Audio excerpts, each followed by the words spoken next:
reason we are here is because a few years ago we had the city of O'Fallon that was trying to annex the Bush Wildlife Refuge so that they could get contiguous to the Missouri Research Park that's owned by the University of Missouri, so they could annex that.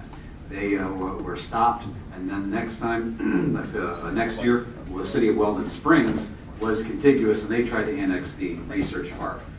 They provide no services. There is full security. They do their own snow removal. There is no services that they would be providing, but they would be imposing their utility tax fee, which would have raised upwards of $500,000 of new utility fees on the research park. No one lives there. The reason is that these businesses were recruited by the state to come in here to help with the research that's going on. They're treated a little bit differently, and we just wanted to help make this a little bit more clear on how they can be annexed, and so we don't see these municipalities just trying to grab land so they can be next to the research park and annex them.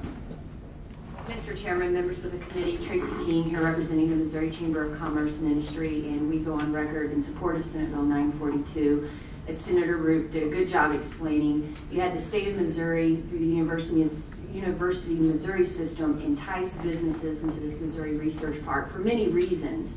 They wanted a high-tech group of businesses within that area, and those companies, many from out of state, actually moved into Missouri and made a financial commitment to the state based on many factors, but one of those being the taxing jurisdiction. And as he said, once they moved in, cities, some contiguous, some not, looked at them as a tax grab. They weren't going to provide any additional services. The village of Weldon Spring, I don't even believe, has a police department. They were just looking for the money. And we think that the state should keep their commitment to these businesses by passing this law, which doesn't prohibit annexation. It just requires them to get the support from the business community.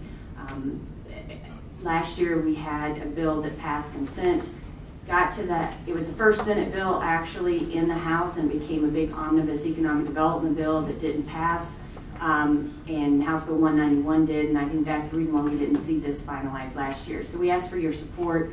We ask you for your support on consent status so we can move this forward this year and put this issue to rest. Mr. Chairman, my name is John Bardgett. I'm a registered lobbyist for Nike, and we are one of the companies located in the research park that Senator Rupp and Tracy have described to you.